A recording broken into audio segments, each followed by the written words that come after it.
So, what's up, guys? Today, I am here for a Miami Heat interview. Now, this is a man right here, a real one, a day one, the Miami Heat zone. I'm here with Martell, my guy. Go ahead, introduce yourself to the viewers, and go ahead and say what's up. Well, guys, before we begin, make sure that you guys do what you're supposed to do on this platform. Make sure that you guys like, share, comment, subscribe. Make sure that you show him all the support. He's putting out great content, great NBA content as well. Make sure that you guys support him 110% before you come to my channel. Now, my name is Martell from the Miami Heat Zone podcast. We're pushing to 5,000 subscribers. We talk everything Miami Heat hoops on. We've had some of the biggest Miami Heat content creators on my channel. And once again, thank you for having me on the show. Of course, brother, of course. So, of course, the first question I got to ask you, what does a successful Miami Heat season look like for you guys? Just within reality of the situations. So within reality, like I know a lot of people are saying is that we're running it back for like the fifth or sixth time, but to be honest, I really do think it's always going to be, championship or bust, especially when you have 4 20 point per game scorers on your roster: Tyler Hero, Jimmy Butler, Bam Adebayo, and Tyler Hero. I know we really haven't seen it. I mean, we kind of got Terry Rozier close to the end of the season, and then everybody was hurt. Including Duncan Robinson, Jimmy Butler, Terry Rozier. Tyler Hero, he missed 40 games. But I still think that we can be competitive with the roster that we have, and you can never really count out the Miami Heat. Jaime Jaquez Jr., he was phenomenal last year, and he's only going to be better going forward. So I really do think if we can really have just one healthy season, maybe we can make some noise. So that's an interesting question too. Has your hopes not been dashed, but like as the East has continued to get grossingly top heavy, right? Because now the Sixers got Paul George. The Knicks basically went all in on recreating Villanova, right? They went ahead and got Mikal Bridges, brought back OG. Has that concerned you at all of like, because before, right, it was sort of like, okay, can we beat the Bucks or the Celtics? And we kind of be chilling, right? Because the Sixers, for better or for worse, might get hurt and you could beat up on them, get out of there. And then the Knicks weren't really in the equation at that point. Does that worry you a little bit now that there's way more competition going on here? The only ones who really still scare me is the Boston Celtics, only because, Mm, man, their starting lineup and their overall roster is phenomenal. Pretty much anyone on that roster can give you 20 points per game, even if, Jason Tatum mhm. and Jaylen Brown aren't even playing well. Guys like Derek White, Porzingis, they can still carry enough for them to win. Now, in terms of everybody else, that's where we have to remember who we're talking about here. I still Mm. don't trust Joel Embiid. He's not really in shape in terms of to be able to maintain an 82 game season. In my humble opinion, I wouldn't have had him play in the Olympics. If you're not trying to be available for your current team, how can you now go and play in the Olympics when you're never healthy? He's falling down, he's out of shape, he's Right. overweight. Now Paul George, same thing. What has Paul George done with Kawhi and the loaded Clippers, who they've had Russell Westbrook, James Harden? They've had a Right. phenomenal roster. And Paul George has really never been available. And when he's been available, they're calling him Pandemic P. That's true. Then you move on to the Milwaukee Bucks. Giannis, I think he's phenomenal. He's carrying that team, but that's more of an older roster than the Miami Heat in terms That is of true. Dame. Dame got another year older. Okay, they got rid of their best defender in Drew Holiday. Middleton, he hasn't really been anything since they won the chip. I mean, he's been inconsistent. He's had his good moments, but For sure. they're going to need him to step up, especially defensively. Now that Drew Holiday's gone, I mean, Dame's obviously not the best defender. Brooke Lopez and Bobby Portis, they're going to do their thing. I just don't think it's enough, when you're really going to compete against these other teams. The New No, York that's fair. Knicks, I think they're solid. They have a well-rounded group. They have a lot of different wings. Josh Hart, now they have Mikal Bridges. They have OG. So there's a lot of defensive, wings that they can throw out. That's definitely going to cause you some problems. But outside of those, I don't believe in Cleveland. I don't believe in Orlando. I That's think they're fair. good. They're good young teams. I just don't think they're going to be able to, beat off the Boston Celtics. So outside of the Boston Celtics, I think it's fair game. That's okay. That's understandable. I agree with you, by the way. To me, after those four teams, the cutoff, I'm with you. Like, I don't really, and some of those teams are super young. They're just not ready yet. They're just not there. So I'm with you there 1,000%. Um, so now this is an interesting thing. So obviously, you guys cover the Heat every day and all that. So has Spo talked about moving Bam to the four with KEL'EL Ware finally coming onto the team? Is that a discussion? And do you want that? Are you one of those guys that's like, finally, coach, let him be the four? Well, to be honest, I'm even surprised that we're even having that conversation because for a long time, people were pushing Bam at the five, Bam at the five. And one thing I do think that Bam has been a great five in terms of being 6'9", guarding 1 through 5, setting screens, guarding the perimeter, guarding the paint, guarding the other team's best player, no matter if it's a small forward or a big, guarding Jokic, guarding Embiid, guarding AD and Giannis. I think he's been phenomenal. Obviously, if you want to maximize someone like Bam Adebayo in terms of his three-point shooting, his versatility, being able to carry up the ball up the floor, being able to be a good passer, a good playmaker, you're going to need to take some of the pressure off of Bam Adebayo in terms of being that five. Is KEL'EL WARE ready? I don't know. It all comes down to how much size he can put on between now and I would honestly say the first game of the regular season. How much of the defensive sets can he learn? Because obviously, if you're on an Eric Spoelstra team and you can't play defense, you're not going to play. However, I think his athleticism, his size, his talent, his shot blocking ability, it's all there. It just comes down to, can he just adjust to being put in the pick and roll? Can he adjust to the defensive sets? Can he adjust to the quickness and the pace of the NBA? I hope so, man, because I'm reaching that point, man, because I appreciate Bam a lot, but I'm like, man, and I think that's the big thing that's hurt him a lot too. Unfairly, I feel like in like depoy conversations where he's a center, right? But rim protection, I mean, this Bo doesn't necessarily have him be at like, let's sit at the rim.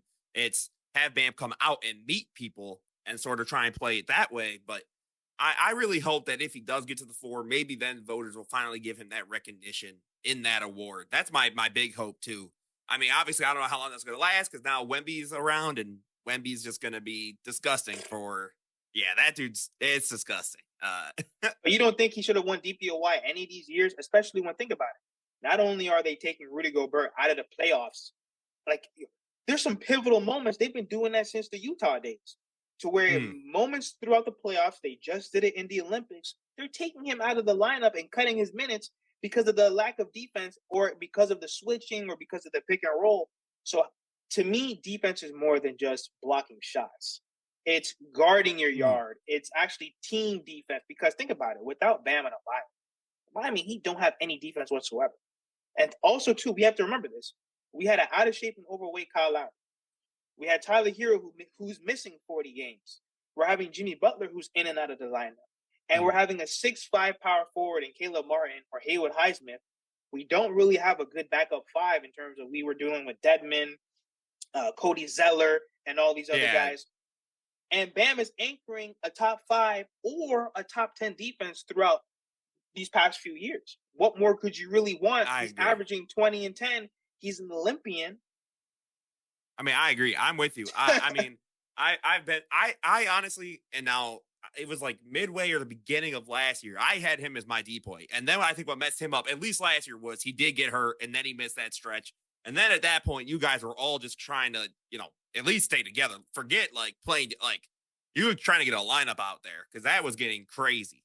Because I remember too, like Tyler just came back and then Jimmy got hurt, or like Jimmy would come back and then Bam's hurt, and then it's like, oh, all right, well, I guess this season's there. And this is a not a weird question, but a more outside the box kind of thing. So Pat Riley, I think, is on Twitter at least the most bipolar reaction guy in terms of the way people view him. Because, and I'm curious what you think, and I guess your podcast, when you guys think of him. So, every offseason, there's sort of that, like, why didn't Pat Riley do anything? There's the memes of like, okay, he's sleeping, he's not doing nothing. But then those same Heat fans, interestingly enough, will then go, right? Because then you'll go, okay, so why didn't you get Harden, back in, 21? Or, KD when he was supposedly going to be available, or, and then was like, well, I'm happy we didn't trade for Harden. Actually, I'm happy we didn't trade for Beal. I'm happy we didn't trade for this. Do you think Pat Riley gets a lot more, I guess just a lot more crap thrown at him that he really deserves when you look at it in terms of not doing anything? Some of it he deserves because, like I said, why are we, for 2 seasons in a row, why do we have a 6'5" power forward? I think, you know what I'm saying? There's a lot of moves that the Miami Heat made to where some of it just didn't work out. Like, could you imagine if Victor Oladipo was healthy? Can you imagine what he would have brought to the Miami Heat? I mean, we saw the flashes, even though they were very minimal. But look at the flashes when he's playing in the playoffs, like against the Boston Celtics. Jimmy Butler was able to miss, I think, the closing game in the first round versus the Atlanta Hawks because we have a guy like Victor Oladipo. So I just think that there's a lot of things that they did mess up on, like some of the bad contracts. Duncan Robinson, why did we pay him $90 million when we made him? He was a D3 guy, went to Michigan, undrafted. Why? I'm not saying you don't pay him, but why do you give him $90 million? Because think about it. If you would have gave him 30, he would have been jumping up and down happy for it because we built him through the system. He wasn't going to get paid from anybody else. And then like I said, the Victor thing didn't work out. Tyler Hero, trust me, if you would have told me that Tyler Hero would miss 40 games at 24 years old, who could win? You see what I'm saying? So there's a lot of things that, yes, did they make mistakes? Yes. I think that they didn't put the best quality talent around Jimmy and Bam as they should have. But then at the same time, even when they tried, I mean, think about it. We went to 2 NBA finals. We went to 3 Eastern Conference finals. Right. That's success. Absolutely. Whether we agree with it or not, you know what I mean? And the outcome, I think we probably could have won in 2020 if, once again, we didn't lose Dragic and Bam, and Jimmy Butler still took them to 6 games. Then in 2022, we're one Jimmy Butler 3 away from going to another NBA Finals. And then even on this last finals run that we made, Jimmy Butler rolled his ankle. Tyler Hero broke his hand. Bam Adebayo, shoulder injury. Kyle Lowry, what did he really do? He was hurt for a bunch of the, stretches throughout the regular season. So did they try? Yes. But think about Kyle Lowry, $90 million on that point guard. It just didn't work out. Yeah. Some of that is on Jimmy Butler because that's Jimmy Butler's boy. Jimmy Butler is very critical about Tyler, Bam, and Duncan, all these guys. He never really got on Kyle Lowry, scoring 0 points, shooting 3 times throughout 42 minutes. So could have they done a better job? Yes. Did injuries also hold them back? Yes. And some of the major moves that they made, it just didn't fall their way. Yeah, I agree. It's just an interesting conversation because this team, it's interesting because you guys in some ways, just success-wise, it reminds me of the Pistons in the 2000s when they were going on those runs, multiple Eastern Conference finals. I think they'd gone to 2 or 3 finals too. Obviously, unfortunately, I guess for you guys who weren't able to cap it off with a championship, but it reminds me very, very much of that. And if I remember correctly, is it this year or next? This year is Jimmy's last year, technically, right? Before. Yeah. So I guess for you, right? Let's say you guys either first, second round exit, right? And you could say you lost to Boston in 6, second round, or you lost to Philly or something. Would you then say, okay, let's run this back again? Or would you be at a point where you're comfortable saying, we had a great run here with this set of guys, but we kind of got to let this go before we sink even more money into something where we're then just middling around, hoping that something works out versus accepting, I guess, your fate of your window is closed. It's time to move on. So the future is Bam Adebayo no matter what. He's our Olympian. He's our all-star. He's going to be our franchise piece. To be honest, I'm going to look at it even a little bit before the playoffs.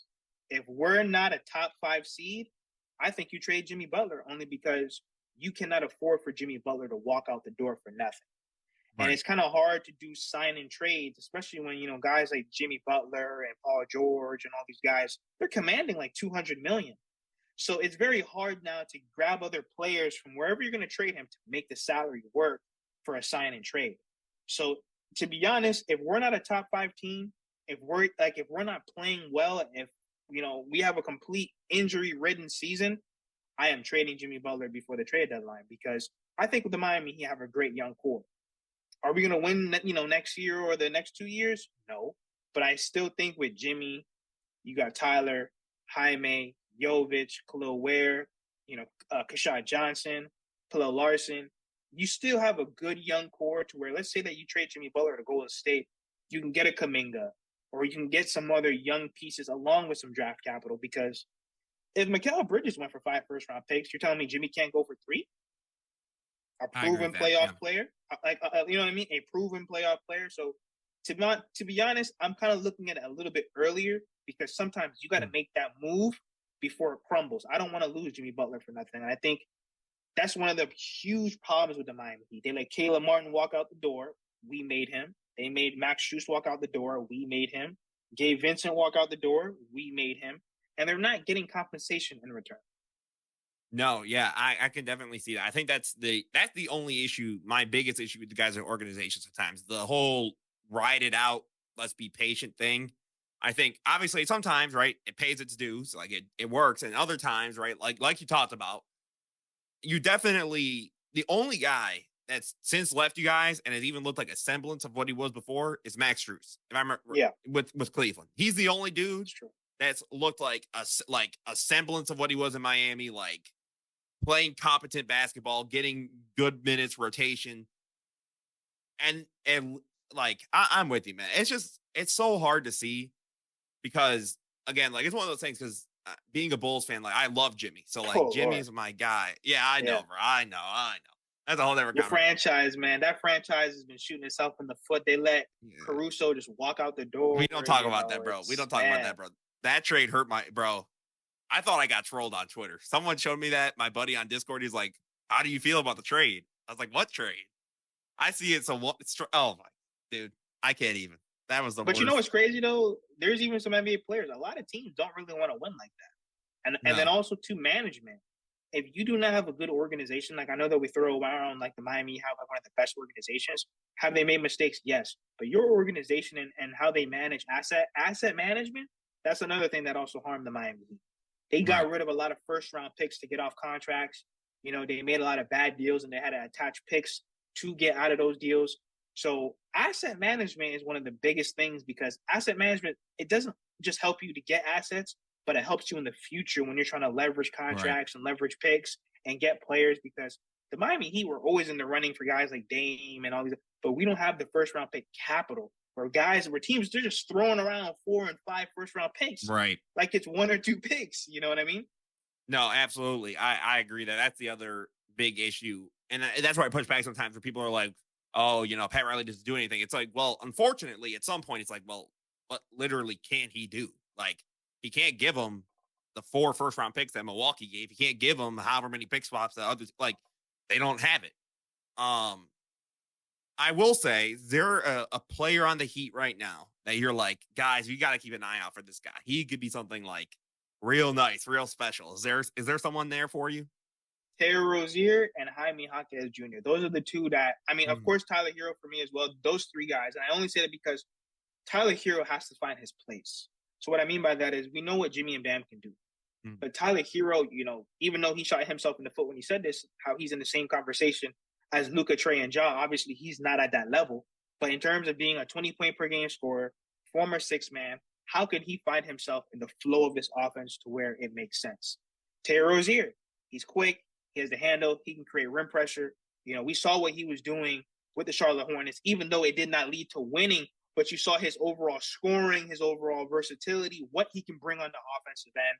And then Jaime Jaquez Jr., arguably, maybe if it wasn't for Wemby, how does he not win the Rookie of the Year?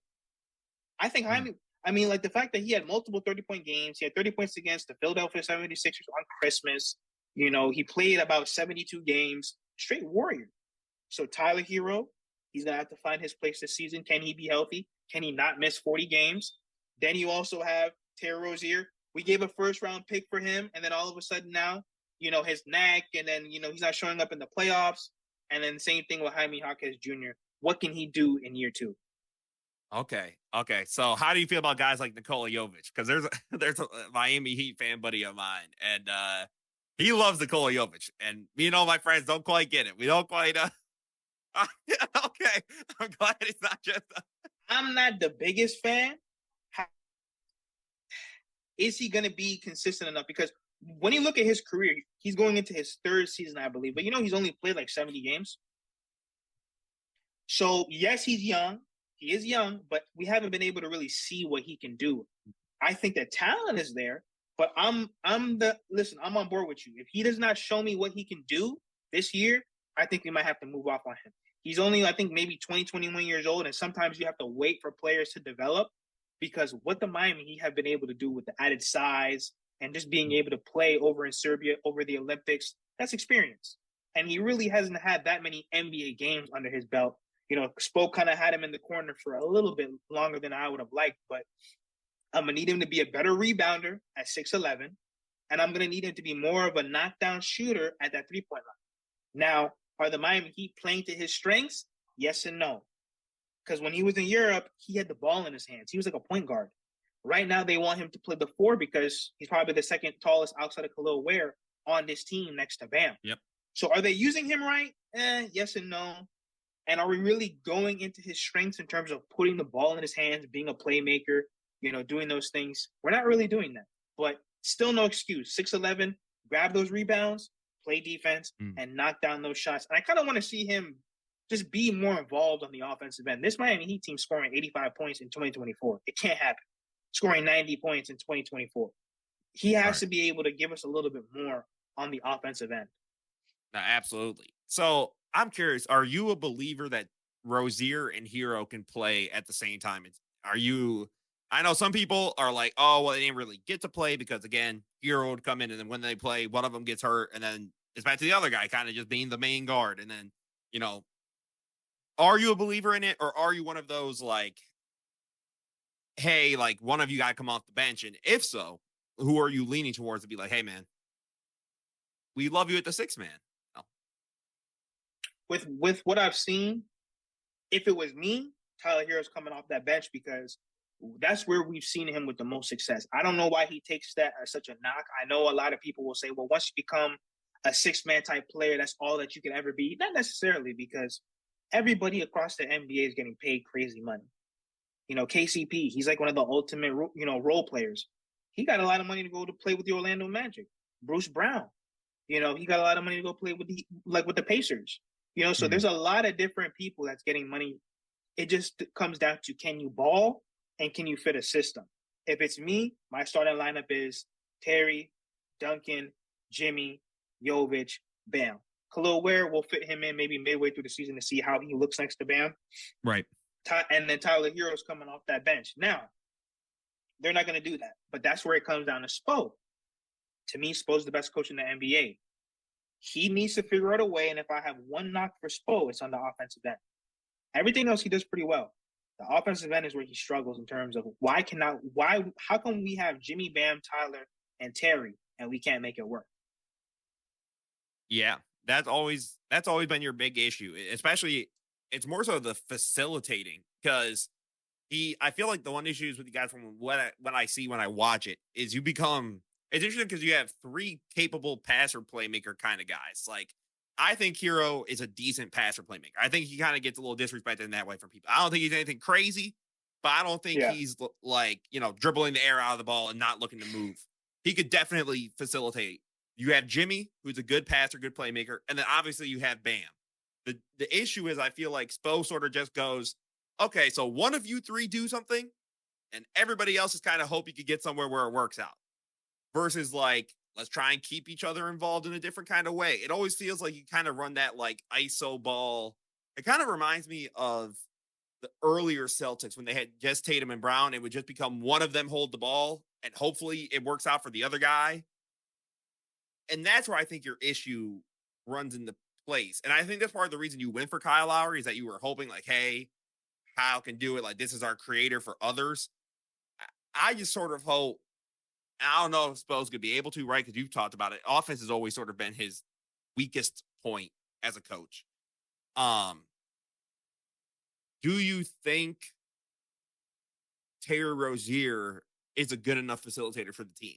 I think that's the other issue. Think he can be. I think he can be, because remember, he's coming from a losing organization, and like when you're playing like on a losing team for multiple seasons, we saw what he looked like in Boston. I think he was great in Boston. He had a lot of good moments in Boston, especially when you have a guy where he loves D-Wade. He's always wanted to play for the Miami Heat. Before he came in the NBA, he was a Miami Heat fan.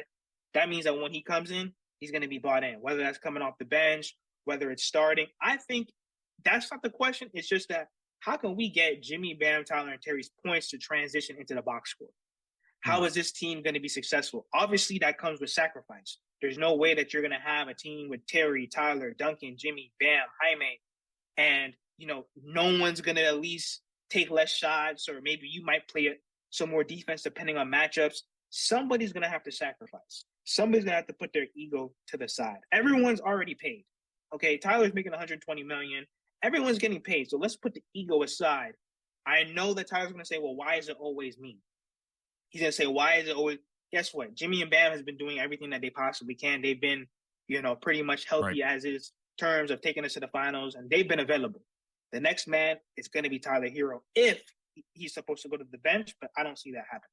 I think it's going to be Terry, Tyler, Jimmy, Bam, and Jovic. That's what you think they're going to run out there game one? Yeah, because they have a Hmm. small sample size. They really haven't been able to see it, so I really do think it's going to be those guys who, the Miami Heat bring out for game one. I agree. I don't think, as much as I might like him to, I don't think Ware's going to start. I do agree with you, though. I think midseason, Spo's going to be like, let's spice this up and let's see what we can do with Bam at the 4.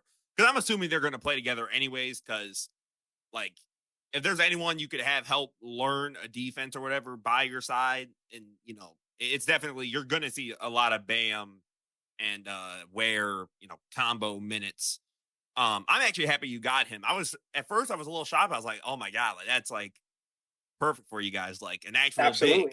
and you got it for free. Technically, you didn't get to, pay for it. Oh my goodness! You see, I just had the question, man. It was on the tip of my tongue, and now I just lost it, bro. I was literally about to ask you something, and I hate when this happens. Oh, you're good, Um, man. So it's like I said, hopefully, we can have somewhat of a successful season. Don't sleep on the Miami Heat. That's all I have to say. Like, don't sleep on the Miami Heat. Once again, I know a lot of teams, they've made improvements, they've changed things hmm, up, but look at the players that they've gotten on their roster. Look at the price tag that could affect them in the future. Look at the quality of work in terms of an overall roster. I don't trust Doc Rivers. You know what I'm that's saying? fair. You see, Like, there's a that's lot the of big, different yeah. things. There's No, a lot that's of very different things fair. that go into it. You know what I mean? I No, don't I trust a feel lot you of there. health going around with some of these players, but we'll see like what the Miami You Heat just could got it. do. Yeah, that's the one thing with the Heat. You just gotta. Oh, okay. I do remember. Okay, is this for you? And I'm curious because again, you have a better pulse too of what Heat fandom is like. Are y'all fed up with the Jimmy regular season crap in terms of like not trying to take it serious and all that? Because I'm curious. Because at what point do you get frustrated of like, now I get part of it's injuries for sure. But at what point do you go, I'm tired of us being a 7 play in and we have to make the journey so strenuous and so unbelievably hard? Now, obviously, again, I mean, you guys were the 1 seed in 22, right? Was it 22? 22, yeah. Yeah, yeah. Okay. So, like, obviously, I'm not saying you got to be the 1 seed again, but does it frustrate you guys at some point too? Because Jimmy has been an advocate of like, oh, in the regular season, I kind of, I'm chilling in playoffs. Are y'all just fed up with that? Are y'all this season like Jimmy, just lock the hell in and like, please, like we don't want to be in the play no more? But that's like the biggest misconception. I just feel like Mm. I don't need Jimmy Butler to play 82. No one's saying that Jimmy Butler at age 35 needs to play, 82 games. No, I agree with Can that. you can you give me a competitive 65? In terms of there's a lot of games where we're losing to the Orlando Magic and the Spurs and the Charlotte Hornets. We're losing games that if you have Jimmy, Bam, Tyler, and Terry, you should not be losing. I agree. You should not be losing those games. Games to where to the Detroit Pistons or to the Grizzlies when their whole roster was hurt. You have to take advantage of the regular season in terms of right now coming up this season. We have a lot of easy games. I think the hardest matchup technically on paper is the New York Knicks. But we're going to start off the season playing the Hornets and the Wizards and the Pistons. We have to take full advantage of that. We cannot afford to start off the season 8-8. I don't need Jimmy Butler to play 82, but he is in his contract season. He cannot afford to have 2 back-to-back bad seasons. I just don't like when Jimmy Butler says like he's out sick, but then you look on social media, he's at like a tennis Yeah. tournament. With like, that made me Yeah, piss me off more so with the Insta stories, bro. 20 posts in one story. You are not you know doing what I that mean? much, bro. Yes, I Yeah. agree. So, I agree with that. so not It, only him, but we have to take mm, the regular season more seriously. I agree. I agree. As a whole, I hope so. And that's where I always thought was a little weird with Jimmy because he's always about holding everything accountable and all that. But that's the one thing he goes like, I don't know. I don't know. Shout out to my guy, man. That's my guy right there. But I don't know, man. But we are reaching the end here. So do you have anything you want to say to the viewers before we get heading out? Make sure that you guys, like I said before, like, share, comment, subscribe to Michael's content. Once again, he knows ball, he knows what he's talking about. Make sure that you guys subscribe to his channel. He's always putting out great content. Thank you for having me on the show again. We're pushing to 5K subscribers at the Miami Heat Zone. If you want to hear anything Miami Heat, come click on this channel. And again, man, I just want to let the viewers know and everything that he's a real one, man. This my guy Martell here, he's a real one. Back when I was, I and appreciate that. I'm still not that big of a channel, but like, hey, back when I was even a little baby channel, he was like, hey, let's do something Miami Heat, and I told him I got him, and so he's a real one, and I appreciate him, and I appreciate you all for watching.